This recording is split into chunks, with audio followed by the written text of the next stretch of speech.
예수님은 오늘 오전 9시에 십자가에 달리셨습니다. 그리고 오후 3시에 운명을 하셨어요. 우리 예수님이 십자가에 달리신 이 6시간, 이 6시간에 저와 여러분의 모든 죄값이 완벽하게 지불되었습니다.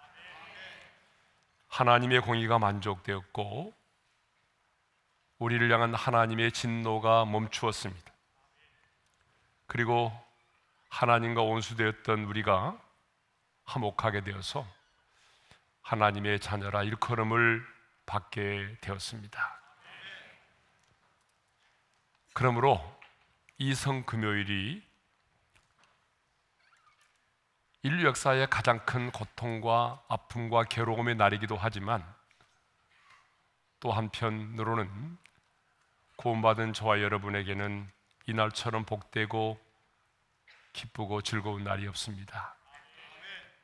왜냐하면 십자가에서 우리의 모든 죄짐이 풀렸고 주님이 십자가에서 승리하셨기 때문입니다. 그런 의미에서 우리 옆 사람과 한번 인사를 하겠습니다. 십자가의 승리가 당신의 승리입니다.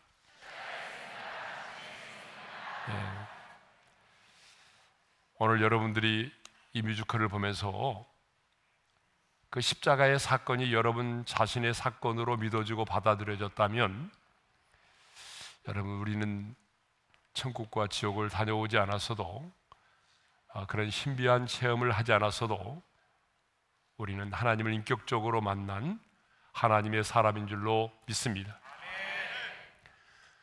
금번 고난주간 특별 새벽 기도를 통해서 신앙생활은 관념이 아니라 실제다라고 하는 것을 나눴습니다. 십자가는 심볼이 아니라 능력이라는 사실이죠. 십자가는 장식품이 아닙니다. 십자가는 액세서리가 아닙니다.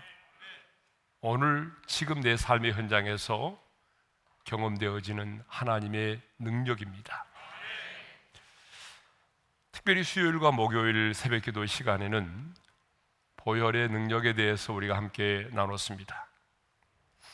그 보혈의 능력 너무나 중요하죠. 물론 십자가와 보혈의 능력은 뗄래야 뗄 수가 없는데 첫 번째 보혈의 능력이 어떤 것이었습니까? 죄를 깨끗하게 하는 능력이 있다고 그랬죠. 요한일서 1장 7절 하반절의 말씀이 참 중요합니다. 읽겠습니다. 시작. 그 아들 예수의 피가 우리를 모든 죄에서 깨끗하게 하실 것이요. 거기 보게 되면 그 아들, 하나님의 아들 예수의 피가 우리를 모든 죄에서 깨끗하게 하신다라고 말합니다. 우리가 새벽에 나눴습니다마는 다시 복습하는 의미에서 나누겠습니다.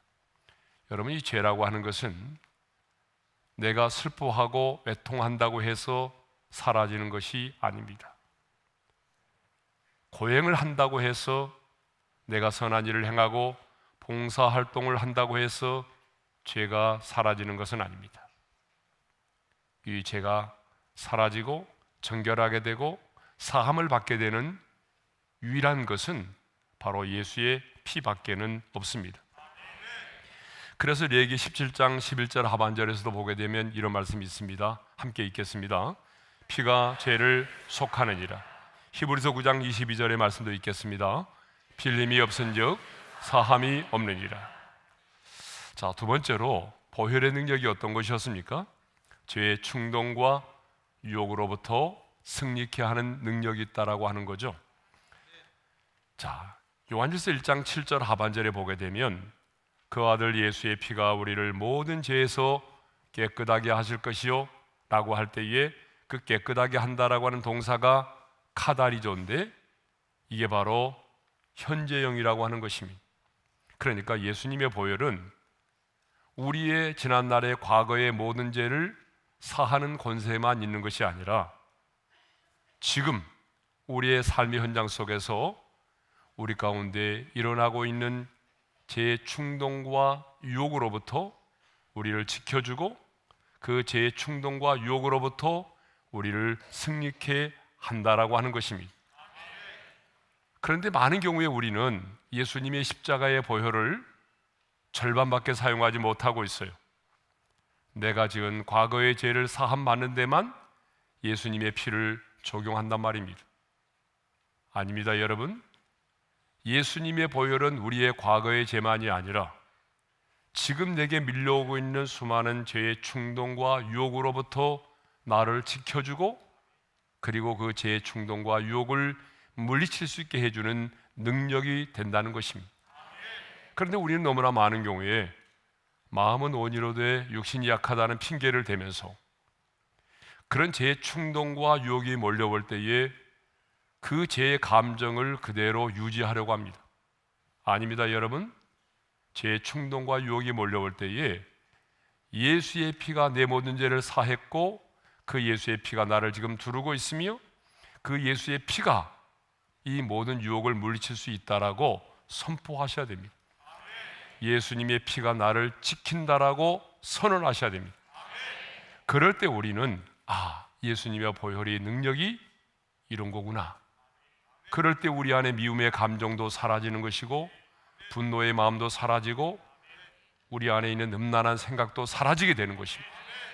그래서 여러분, 정말 중요한 것은 예수님의 보혈의 능력을 과거의 죄를 사함받는 데만 사용하지 말고, 순간순간 우리 안에 어떤 죄의 충동과 유혹이 몰려올 때에 예수의 피를 적시고 예수의 보혈로 두르고, 그 예수님의 보혈이 나를 지킨다라고 선언하시기를 바랍니다.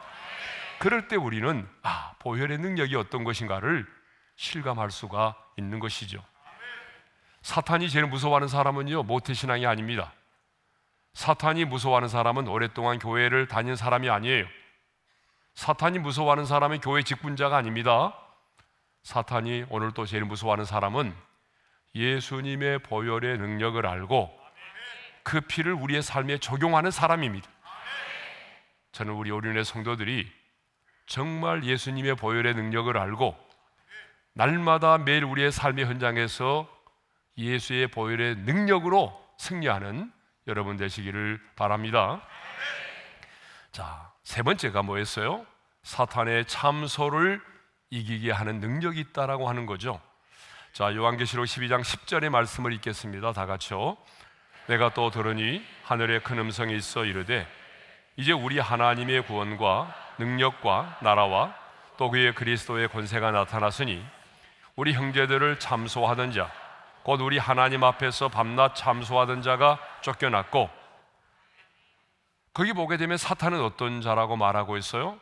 참소하는 자, 그리고 밤낮 참소하는 자라고 말하고 있습니다. 자, 우리가 예수 믿고 거듭났고 하나님의 자녀가 되고 새로운 피조물이 되었지만, 여러분 여전히 우리 안에는 뭐가 있어요? 죄성이 남아 있어요. 그러니까 죄성이 남아 있다는 말은 무슨 말이냐면, 여전히 우리가 넘어질 수 있고 또 우리가 여전히 죄를 지을 수 있다라고 하는 것입니다. 근데 여러분, 우리가 하나님의 자녀로서 이 땅을 살아가면서 우리의 연약함 때문에 넘어지고 죄를 지을 때마다 반드시 찾아오는 불청객이 있어요. 그 불청객이 누구죠? 사탄입니다. 사탄이 와서 어떻게 하던가요? 참소합니다. 어떻게 참소하죠? 새벽에도 나누는데 이런 말로 참소합니다. 네가 정말 그리스도인이냐? 그리스도인이라면서 그렇게 행할 수가 있느냐? 다른 사람은 몰라도 너는 아니야. 내가 지은 죄가 얼마나 많은데 하나님이 너를 사랑할 수 있겠어? 이런 유사한 내용으로 여러분, 사탄이 여러분들을 참소하죠. 이 사탄의 참소의 말을 들은 적이 있어요, 없어요? 귓가에서는 아니지만 마음속으로는 들었잖아요. 귓가에 들려오지는 않지만 여러분이 죄 짓고 나면 반드시 사탄이 여러분의 마음속에 이러한 유사한 생각을 갖게 만든단 말입니다. 그런데 많은 성도들이 이 사탄의 참소를 받아들입니다. 그래서 죄책감에 시달립니다. 번민과 고통 속에 살아갑니다. 그래서 이제 사탄의 참소를 딱 받아들이고 나면 어떤 일이 벌어지는가 하면 은혜의 보좌 앞에 담대히 나가지 못합니다. 은혜의 보좌 앞에 담대히 나가지 못해요. 그래서 가장 먼저 기도의 시간이 줄어들게 되고요, 그리고 찬양의 입술이 닫혀집니다. 입술이 먼저 닫혀져요. 참 이상하죠? 사탄의 참소에 결박을 당하면 여러분 입술이 닫혀집니다. 기도의 입술이 열리지 않아요. 찬양의 입술이 열리질 않아요. 예? 근데 제가 새벽에도 나눴지만은 이 제 죄에 대한 자각과 죄책감을 구별해야 되는데 성도들이 죄에 대한 자각과 그 죄책감을 구별하지 못할 때가 너무나 많다는 거예요. 자, 복습을 하겠습니다. 죄에 대한 자각이 뭐예요? 죄에 대한 자각은 성령께서 우리의 죄악을 깨닫게 하사 그 죄를 자백할 수 있도록 버릴 수 있도록 역사하시는 것입니다. 그러니까 죄에 대한 자각은 누가 주시는 거예요? 성령님께서 하시는 거예요. 여러분들이 오늘 이 밤에 기도할 때에 갑자기 여러분이 이전에 알지 못했던 죄악들을 깨닫게 하셔요. 내가 누군가를 미워하고 있다면 그 미움의 죄악을 깨닫게 하시고 용서하지 못한 것들을 깨닫게 하셔서 우리로 하여금 그 죄를 자백하게 하셔서 마침내 그 죄로부터 자유함을 얻게 만드는 거예요. 그러니까 죄에 대한 자각은 성령께서 그 죄를 자백하고 회개함으로 그 죄로부터 우리를 자유케 하도록 하기 위함입니다. 그런데 여러분, 죄에 대한 가책은요, 사탄이 우리를 좌절시키고 우리를 패배시키기 위한 목적으로 우리 안에 죄의식을 심어주는 것입니다. 그런데 많은 성도들이 이 사탄의 참소를, 죄의 가책을 하나님의 음성으로 잘못 알고 있다는 것입니다. 죄에 대한 가책은 사탄이 지금까지 수많은 성도들을 괴롭혀왔던 가장 강력한 무기입니다. 그런데 사탄의 참소를 이길 수 있는 유일한 길이 있어요. 사탄의 참소를 이겨낼 수 있는 유일한 길은 어린 양의 피와 하나님의 말씀입니다. 그래서 요한계시록 12장 11절에 이런 말씀이 있습니다. 다 같이요. 또 우리 형제들이 어린 양의 피와 자기들이 증언하는 말씀으로써 그를 이겼으니. 우리 형제들이 무엇으로 이겼다라고 말하죠? 어린 양의 피와 자기들이 증언하는 말씀으로써 이겼다라고 말하죠. 예. 사탄의 참소를 이겨낼 수 있는 유일한 길은 예수의 피밖에는 없습니다. 그러므로 여러분, 사탄이 여러분에게 죄의식을 심어주고 참소할 때는요, 여러분 당하지 마세요. 이렇게 말씀하셔야 돼요. 요한일서 1장 7절의 말씀을 암송하셔서 반드시 이 말씀으로 대적하셔야 됩니다. 자, 요한일서 1장 7절 하반절의 말씀을 읽겠습니다. 시작. 그 아들 예수의 피가 우리를 모든 죄에서 깨끗하게 하실 것이요. 거기 모든이라는 말에다가 여러분이 동그라미를 치셔야 돼요. 주님이 내 모든 죄를 사하셨다. 그래도 계속해서 여러분의 죄를 끄집어내 가지고 그걸 가지고 참소하면 이렇게 말하세요. 너 죄 졌지? 그러면서도 오늘 또 금요기도에 나왔어? 뻔뻔하네? 이렇게 말하잖아요, 마음속에. 그러면 맞아, 나 죄 지었어. 나 넘어졌다고. 응? 그런데 요한일서 1장 9절에 보니까 하나님께서 이렇게 말씀하셨어. 우리의 죄를 자백하면 저는 미쁘시고 의로우사 우리의 죄를 사하시고 우리를 모든 불의에서 깨끗하게 하실 것이요. 그래서 나는 이 말씀에 근거해서 내 죄를 고백했어. 그래서 주님이 모든 불의에서 나를 깨끗하게 하셨어. 그래도 사탄이 끈질기게 여러분들에게 참소하면 마지막 B카드가 있습니다. 그게 뭐냐면 로마서 8장 33절 34절을 가지고 이 말씀으로 물리치는 겁니다. 여기서 끝입니다. 다 같이 읽겠습니다. 시작. 누가 능히 하나님께서 택하신 자들을 고발하리요? 의롭다 하신 이는 하나님이시니 누가 정죄하리요? 예. 여러분, 이 말씀이면 끝나는 겁니다. 더 이상 사탄은 우리를 참소할 수 없습니다. 왜요? 우리를 의롭다 하신 이가 누구예요? 하나님이시잖아요. 그럼 이렇게 말하세요. 네가 하나님보다 의롭냐? 그때는 약간의 쌍시옷 들어가도 괜찮습니다. 네가 하나님보다 의롭냐? 나를 의롭다 하신 이는 하나님이십니다. 하나님이 나를 보고 의롭다는 게 아니라 나를 위하여 십자가에 흘리신 그 아들 예수의 피를 보시고 하나님이 나를 의롭다고 하셨어. 근데 네가 뭔데 나를 정죄해? 네가 뭔데 나를 참소해? 너는 나를 참소할 수 있는 자격이 있어? 여러분, 이렇게 말하는 거예요. 그러면 사탄의 참소를 물리칠 수가 있는 것입니다. 자, 예수님의 보혈은 그 밖에도 우리를 보호하는 능력이 있습니다. 그래서 날마다 우리는 예수님의 보혈로 덮어야 됩니다. 여러분의 가정을, 또 여러분의 기도의 제목을, 하나님이 주신 비전을, 여러분이 섬기는 교회를, 여러분의 일터를, 여러분의 자녀들을 늘 십자가의 보혈로 덮어야 됩니다. 그래서 십자가의 그 보혈의 능력으로 보호를 받아야 됩니다. 뿐만 아니라 주님의 십자가의 보혈은 영적인 전쟁에서 우리를 승리케 하는 능력이 있습니다. 자, 그러면 왜 예수님의 보혈인가? 왜 예수님의 보혈이 이와 같은 능력이 있는가 하는 문제를 오늘 이 밤에 나누고자 합니다. 왜 예수님의 보혈인가? 왜 예수님의 보혈은 이와 같은 능력이 있는가? 왜 예수님의 보혈은 우리의 모든 죄를 사하고, 그리고 우리를 보호하고, 사탄의 참소를 물리치게 하고, 영적인 전쟁에서 우리를 승리케 하고, 왜 예수님의 보혈인가? 오늘 밤에 세 가지를 말씀드리려고 하는데요. 첫째는 예수님의 피가 곧 생명이기 때문입니다. 레위기 17장 11절의 말씀을 우리 함께 읽겠습니다. 다 같이요. 육체의 생명은 피에 있습니다. 내가 이 피를 너희에게 주어 제단에 뿌려 너희의 생명을 위하여 속죄하게 하였나니 생명이 피에 있으므로 피가 죄를 속하느니라. 여러분, 구약에 읽다 보게 되면 하나님께서 피를 굉장히 중요하게 다룬다라고 하는 것을 우리가 알 수 있어요. 그래서 고기를 먹을 수가 있지만은 피는 먹어서는 안 된다. 하여튼 피에 대해서는 굉장히 주님께서 중요하게 다루는 것을 알 수가 있어요. 왜 피를 먹으면 안 되는가? 그러면서 하시는 말씀이 피는 곧 생명이기 때문이라는 거예요.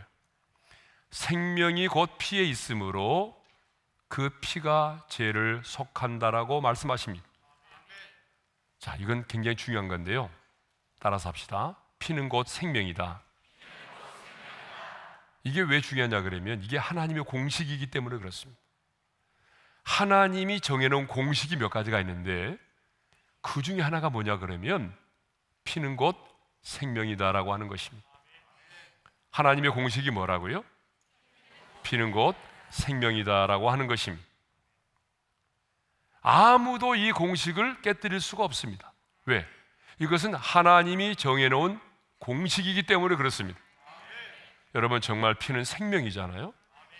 우리도 피를 많이 흘리면 죽습니다. 이렇게 피가 우리의 몸에 중요합니다. 하지만 우리 인간은 본능적으로 피를 좋아하지 않습니다. 그런데 기독교는요, 피의 종교라고 할 만큼 정말 피에 대해서 많이 증거합니다. 종교개혁자 마틴 루터는 그래서 이런 말을 했어요. 성경을 쥐어짜면 피가 나온다. 처음에는 짐승의 피가 나온다.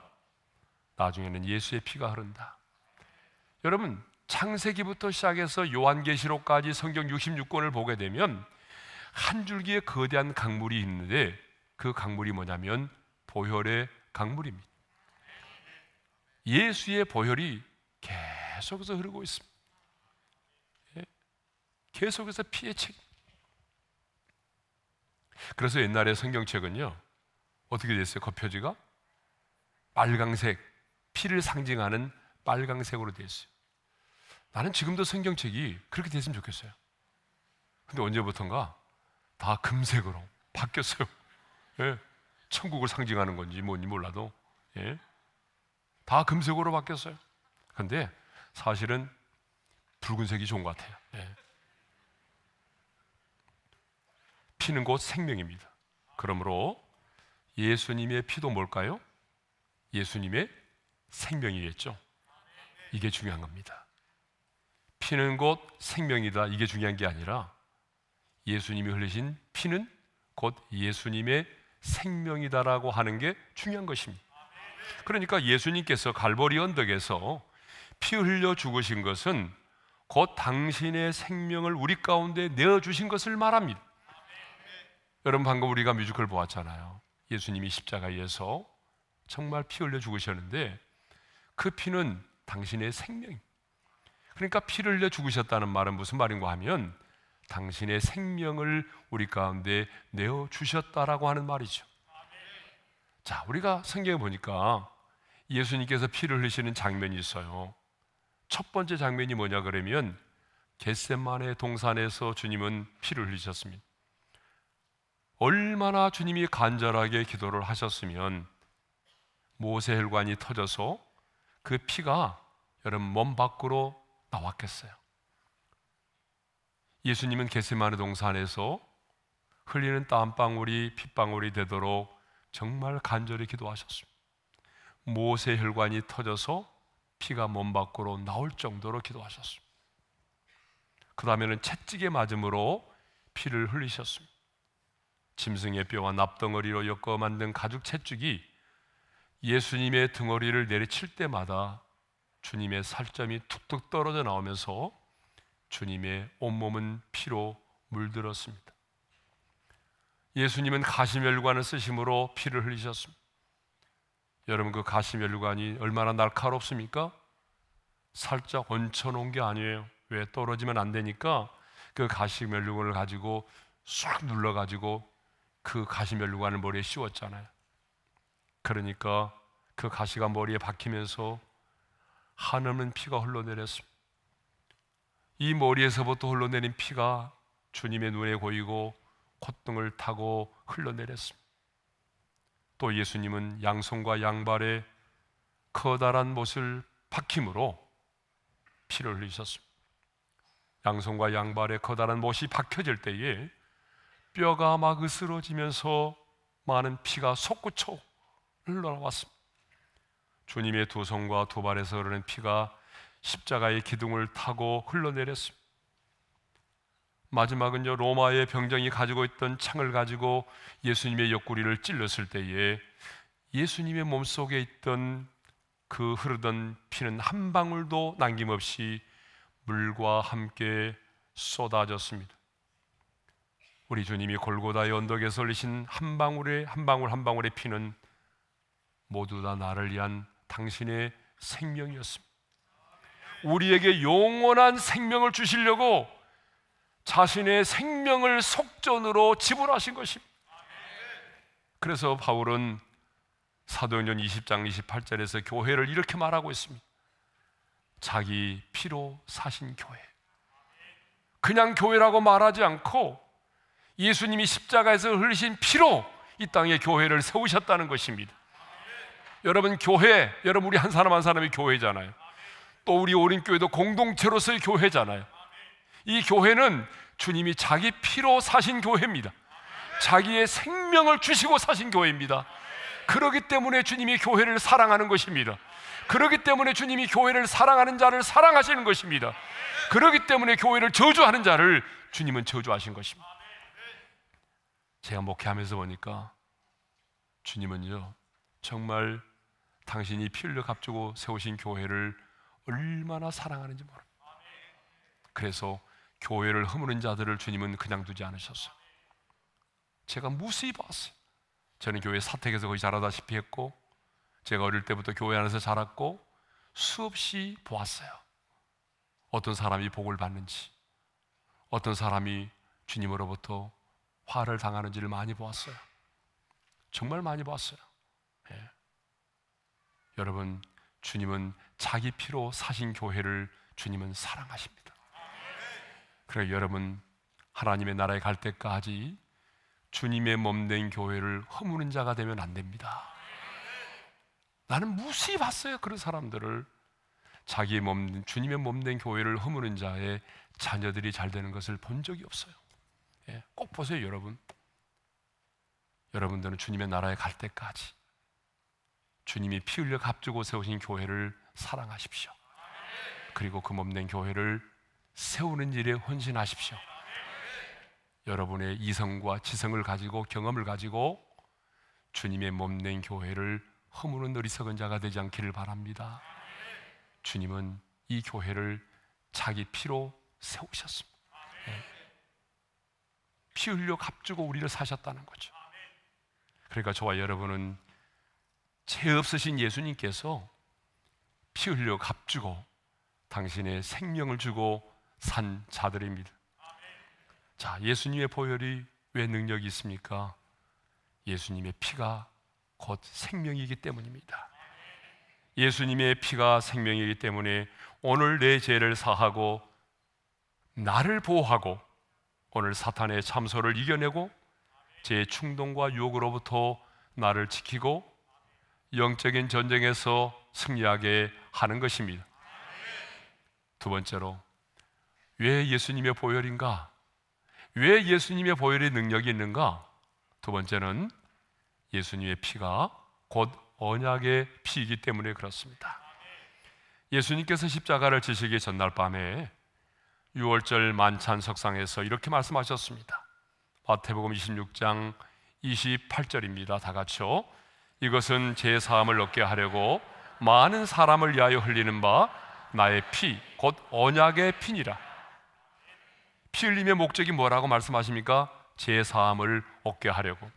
누구를 위하여 피를 흘리셨다고 말합니까? 많은 사람. 이 많은 사람 속에 저와 여러분은 포함될까요? 포함되지 않을까요? 포함될 거죠. 이 피의 특징이 뭐라고 되어 있어요? 언약의 피라고 되어 있습니다. 주님이 흘리신 피는 보통의 피가 아니라 언약의 피입니다. 언약의 피라는 말은 무슨 말일까요? 약속이 있는 피라는 말입니다. 그냥 피가 아니라 약속이 담겨져 있는 피라는 거예요. 이것이 바로 언약의 피입니다.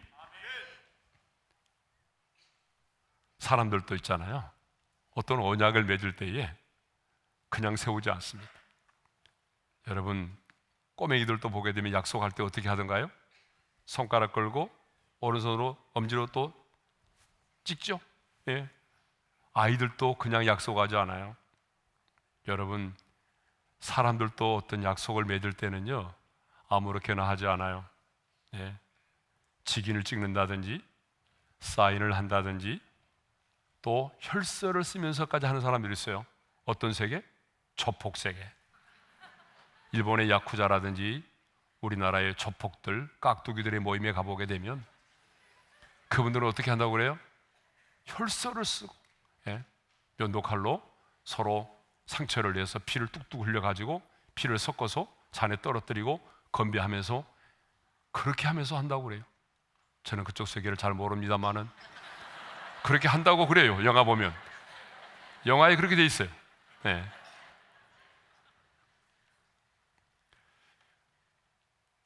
출애굽기 24장을 보게 되면 이스라엘 자손들이 시내산에서 하나님과 언약을 맺을 때에 그때도 피를 사용했습니다. 하나님도 언약을 맺으실 때는 언제나 피를 사용하셨습니다. 모세가 소를 잡아서 번제와 화목제를 드린 다음에 피를 취하여 반은 제단에 뿌리고 반은 여러 그릇에 담아서 백성들에게 뿌리죠.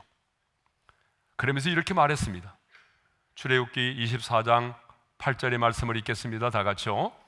모세가 그 피를 가지고 백성에게 뿌리며 이르되 이는 여호와께서 이 모든 말씀에 대하여 너희와 세우신 언약의 피니라. 거기 뭐라고 되어 있어요? 언약의 피니라 이렇게 되어 있어요. 그러니까 예수님께서 십자가에서 흘리신 피는요, 그냥 피가 아니라 약속이 담보되어 있는 언약의 피라는 것입니다. 어떤 약속일까요? 제 사함이 약속되어 있는 피라는 거예요. 주님의 보호하심이 약속되어 있는 언약의 피입니다. 또 어떤 약속인지 아세요? 승리가 보장된 약속의 피입니다. 뿐만 아니라 주님과 우리를 하나 되게 하는, 주님과 나를 연합시키는 신비한 연합을 이루는 하나됨이 약속되는, 여러분, 그 피라는 거예요. 예? 그 약속이 담겨져 있는 언약의 피입니다. 성도 여러분, 예수님이 우리를 위하여 십자가에서 피 흘려 죽으신 지도 2000년이라고 하는 세월이 지났습니다.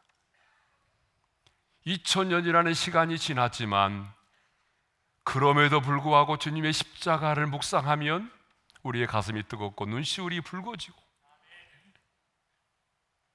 왜 2000년이라는 시간이 지났지만 주님의 보혈은 지금도 시간과 공간을 초월하여 우리 가운데 역사하고 있을까요?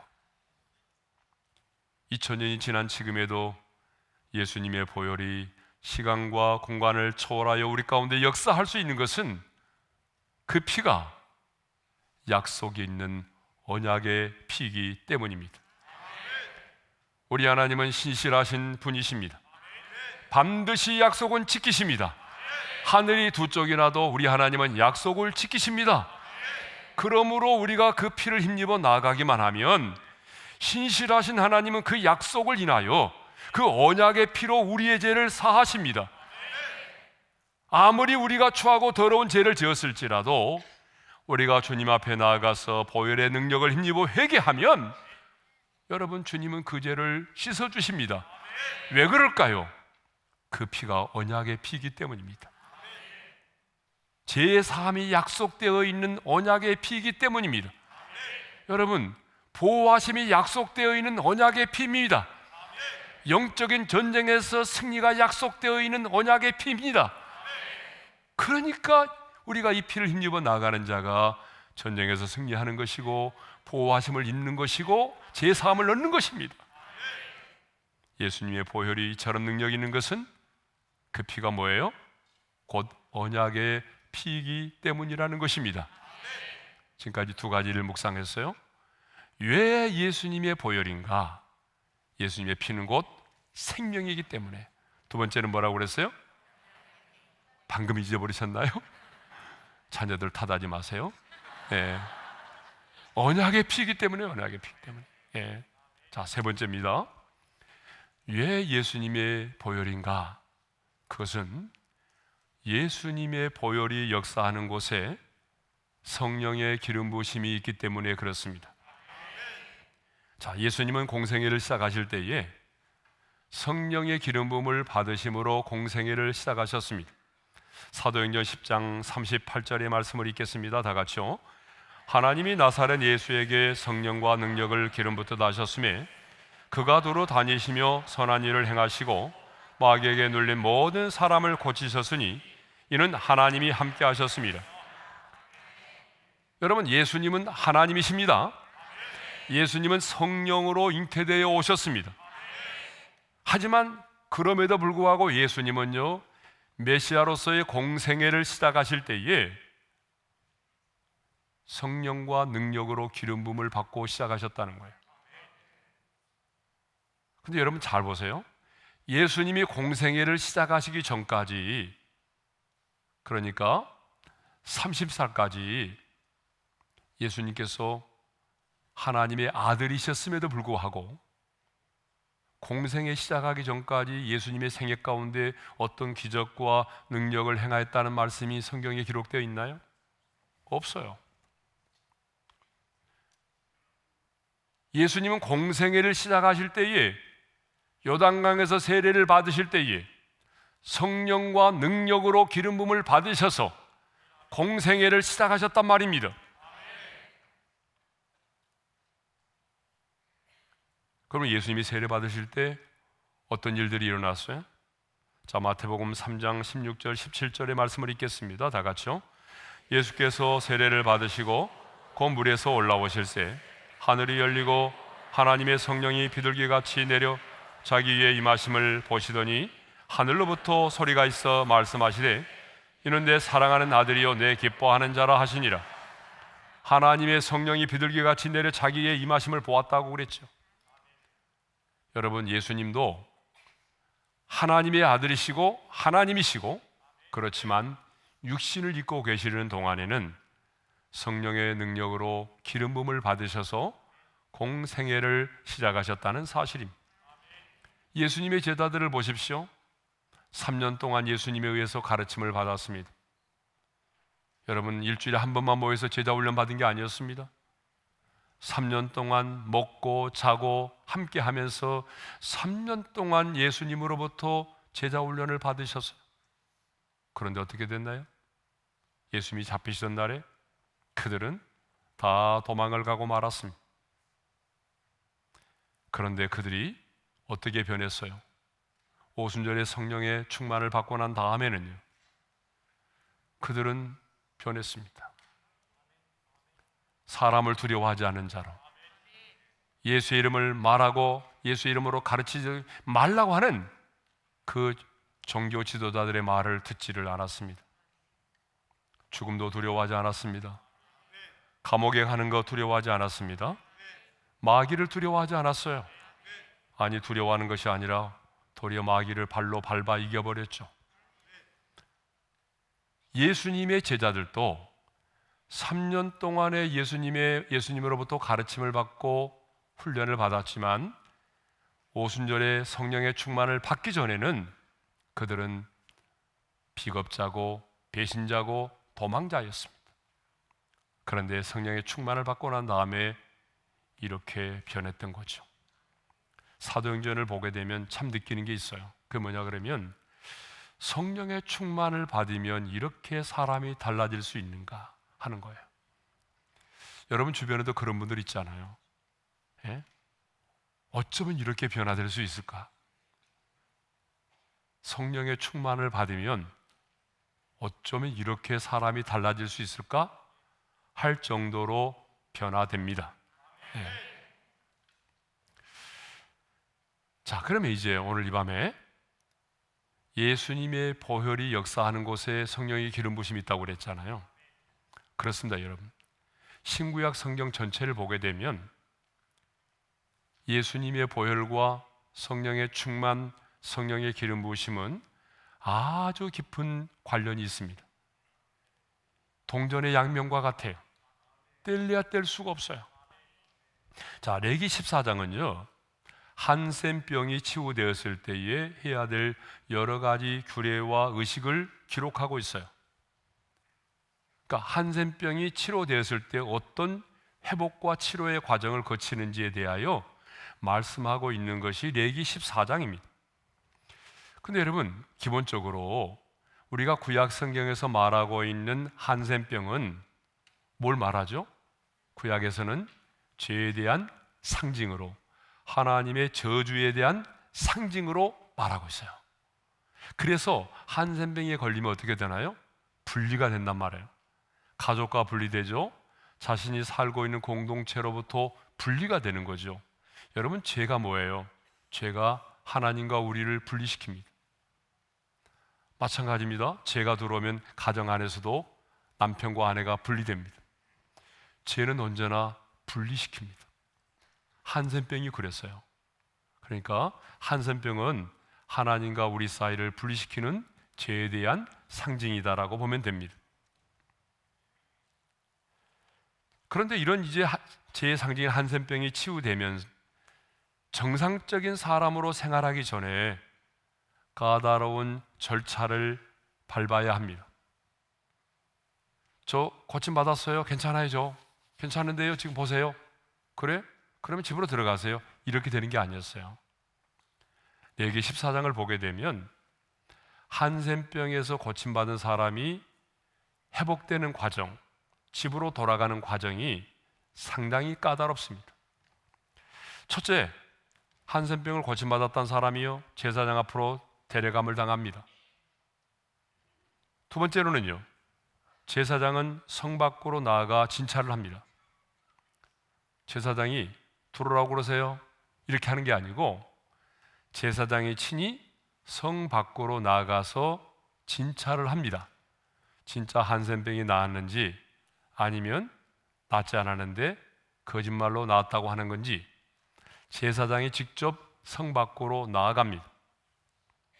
세 번째로, 제사장은 이 한센병자를 위해서 백향목과 홍색실과 우슬초와 정결한 산새 2마리를 가져오게 한 다음에 흐르는 물 위에서 산새 1마리를 잡아서 백향목과 우슬초와 홍색실로 피를 찍어서 한센병이 나았다라고 하는 사람에게 7번 뿌리고, 또 한 마리 살아있는 새가 있잖아요. 그 새는 피를 발라서 날려보낸다는 것입니다.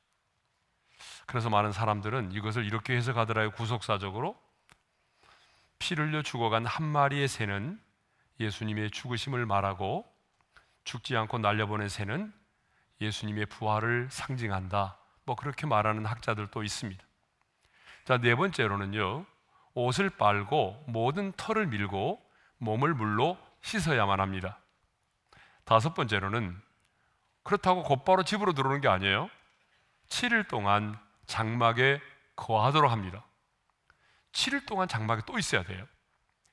그리고 난 다음에 어떻게 하죠?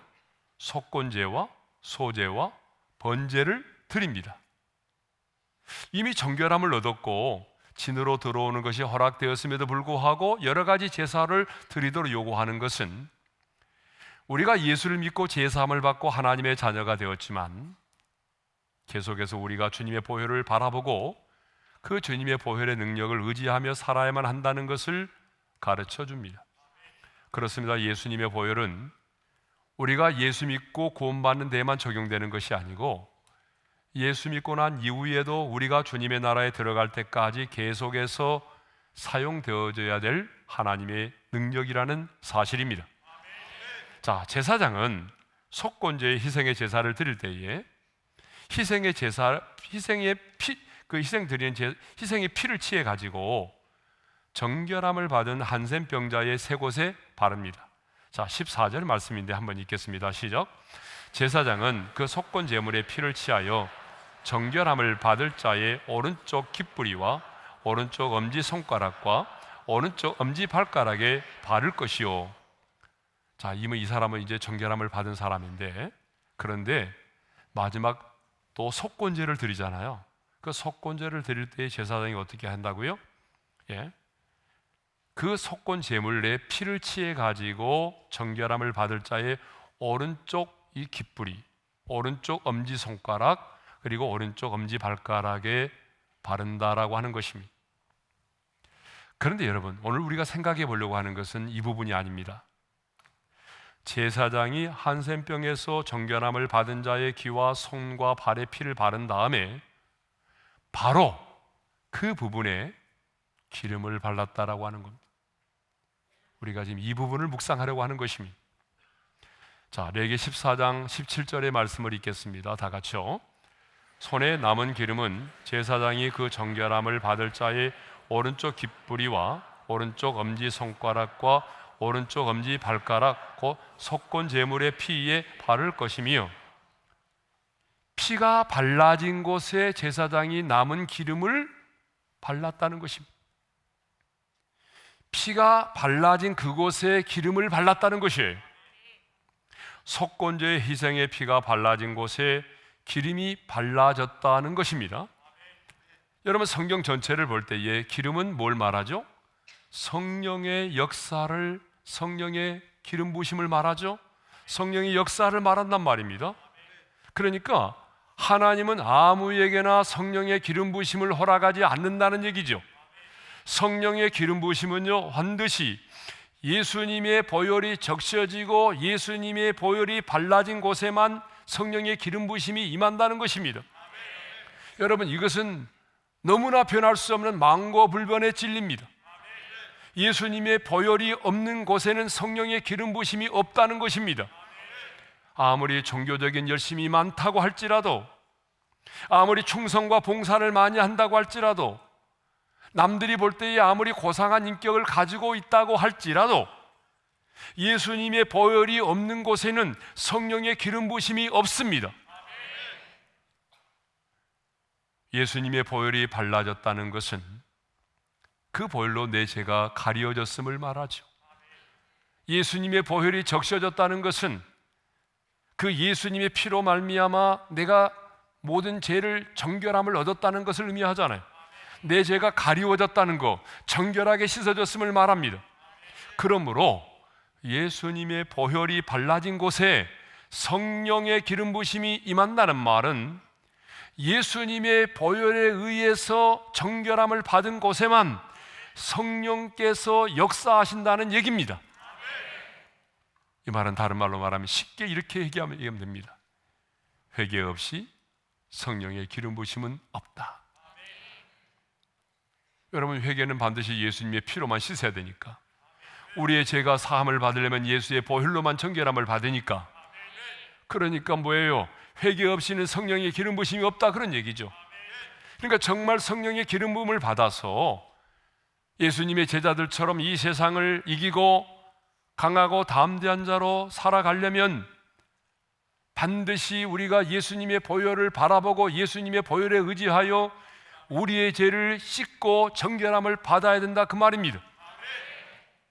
그러니까 여러분, 예수님의 보혈을 믿음의 눈으로 바라보시고 그의 피의 공로를 힘입어서 죄를 고백할 수 있기를 바랍니다. 제가 지난번에 말씀드린 것 같은데, 죄를 회개할 때는 주님, 내가 이 죄를 지었습니다, 용서해 주세요, 이렇게 고백하는 것도 괜찮아요. 그렇지만 더 성경적인 것은요, 그렇게 기도하는 것보다는 주님, 내가 이런 죄를 지었는데 십자가의 그 보혈의 공로를 의지하여 내가 이 죄를 자백합니다. 주님, 십자가의 보혈로 내 죄를 씻어 주십시오. 왜요? 이건 언약의 피란 말이에요. 제 사함이 약속된 언약의 피란 말이에요. 그러니까 신실하신 하나님이 여러분의 감정과 느낌과는 상관없이 그 언약의 피이기 때문에 우리가 그렇게 죄를 자백하면 신실하신 하나님이 그 피로 우리 죄를 사하시는 것입니다. 그래서 베드로도 이렇게 외쳤어요. 사도행전 2장 38절입니다. 다 같이요. 베드로가 이르되 너희가 회개하여 각각 예수 그리스도의 이름으로 세례를 받고 제 사함을 받으라. 그리하면 성령의 선물을 받으리니. 예, 회개하여 예수 그리스도의 이름으로 세례를 받고 제 사함을 받으라. 그리하면 성령의 선물을 받으리니. 성도 여러분, 이 세상에 죄 없는 사람이 어디 있겠습니까? 죄 없는 사람 손 들어보세요. 나는 죄가 없다,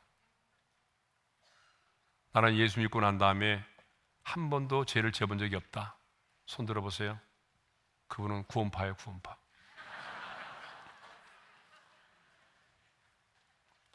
죄 없는 사람은 없습니다. 그러므로 여러분, 어떤 죄를 지었느냐가 문제가 아니라 아무리 많은 죄를 지었을지라도, 심지어는 내가 다윗과 같은 살인죄와 간음죄를 지었을지라도 오늘 예수님의 보혈의 공로를 힘입어서 주님 앞에 나와서 그 죄를 고백하면 바로 그 사람에게 거룩하신 성령의 기름 부으심이 임한다는 사실입니다. 성령님은 거룩한 영이십니다. 그러므로 추하고 더러운 곳에는 역사하지 못하십니다. 오늘 또 성령님은 하나님의 아들 예수 그리스도의 피가 발라진 곳에 역사하십니다. 예수님의 피가 뿌려진 곳에 기름 부으심을 허락하십니다. 여러분, 이왕의 신앙생활 하는 것, 여러분 대충 어설프게 예수 믿고 대충 신앙생활 하다가 그렇게 하나님 나라 가시겠어요? 아니면 이왕의 신앙생활 하는 것, 정말 하나님의 자녀답게 멋지게, 그리고 어떤 상황과 환경을 만나도 강하고 담대한 자로 살아가면서 사탄의 참소를 물리치고 영적인 전쟁에서 승리하면서 그렇게 신앙생활하기를 원하십니까? 그렇게 하시려면요, 예수님의 제자들처럼, 초대교회 성도들처럼 성령의 충만을 받아야 합니다. 성령의 기름 부으심을 받아야 됩니다. 그렇게 하려면 어떻게 해야 되죠? 예수님의 보혈이 적셔져야 됩니다. 예수님의 보혈로 정결함을 얻어야 됩니다. 예수님의 보혈로 보호하심을 받아야 됩니다. 바로 그곳에, 예수님의 피가 흥건히 고여있는 그곳에, 예수님의 피가 우리의 심령의 문설주에 적셔져서 예수님의 보혈이 흐르는 그곳에 성령님은 오늘 또 강하게 역사하십니다.